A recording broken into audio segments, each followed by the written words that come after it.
our closing statements, and each candidate will have 4 minutes to close, and we will begin with you, Shomari.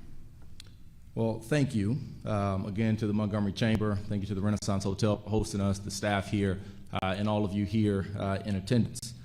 I think we have an opportunity here to put a leader in Washington that's going to go to Washington, D.C., and that's going to put the state and the district and the people here in first.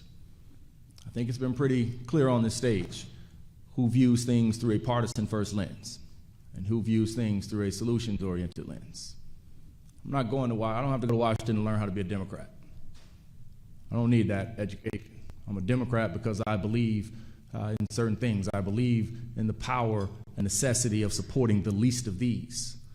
I believe in government being there for people who need government to be there for them. I believe that government should have a role in taking care of those people who are poor, those people who don't have access to a doctor in their community, those people who live in communities where hospitals are shutting down, those people who live in communities where they don't have broadband internet access, those people who live in communities where they have to send their kids to school in buildings that were built with New Deal money in the 1940s.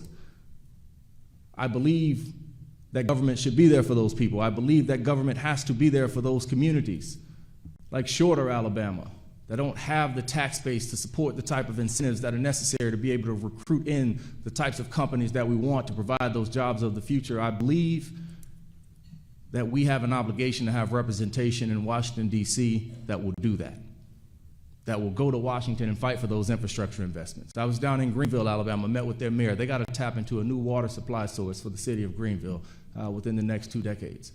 I believe they should have the type of leader that doesn't just tell them, well, go talk to the state about that, getting water access. But that's the type of leadership we've had in Washington, D.C. for far too many parts of this district. We need a leader in Washington who is going to go to Washington to make sure that we are putting Alabama first. I'm not going there to fight with Republicans. I'm not going there, I don't care who's president, because my job description does not change regardless of who is the president, regardless of who controls the Senate or who controls the House.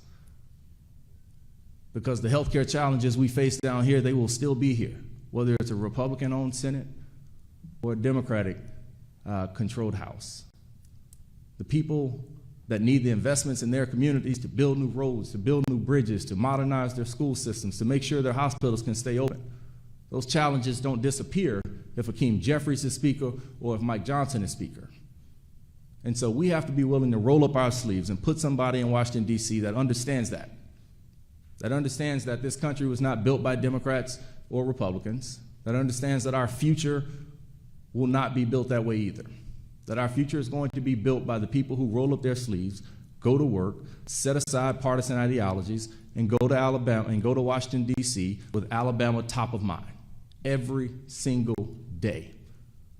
That is what motivated me to work in government in the first place, and that is what will motivate me every single day in representing the people of this state and of this district. I love this place.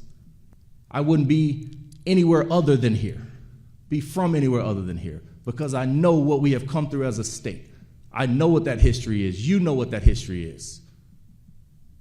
We've come from slavery to where we are now. And we did it collectively. We did it together. We did it with fights here in Montgomery. We did it with prayer. We did it with belief that this state can be better than it was.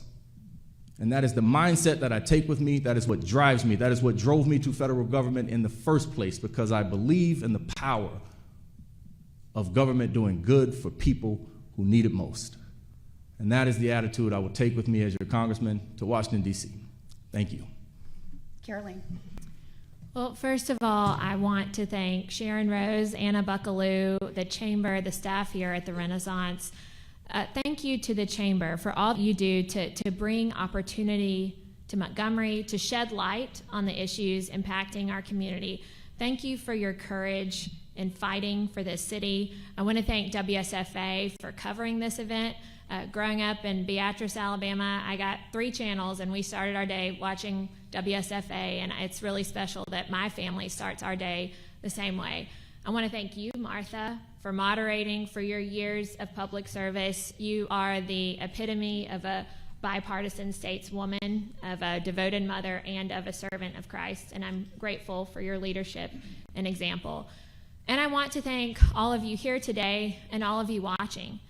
Thank you for taking the time to be informed about this election, to be informed about the opportunity that we have in Alabama's 2nd Congressional District to have the chance not to just impact the future of this district, but the future of this country. For too long in this state, we've had districts that weren't competitive. This is a good thing. Everyone in this district, in this election, is going to have a voice. We've talked about issues that range the gamut, that impact everyone in this district. And again, for too long, we haven't had these discussions. What I want to do is fight for you in Washington, D.C.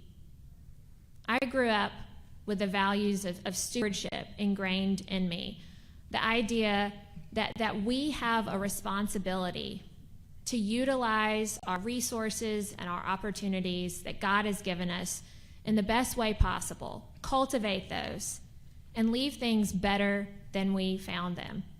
And that's why I got in this race, not because I've ever been in politics, but because I understand that it's on us.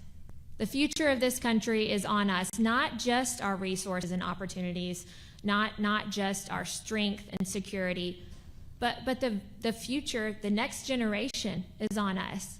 It's important that we, and vital, that we instill in our children the values of hard work, humility, that we let them know that America, even though it is not perfect, even though we still have so much work to do, we still are the greatest force for good in this world, and that freedom is worth fighting for.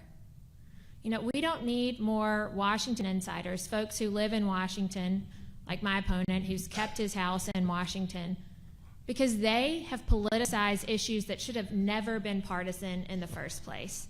We should all acknowledge that in order to have a prosperous economy, we need as many people as possible participating in the workforce, making our country better. That we need secure borders in order to protect our sovereignty and the health of our country.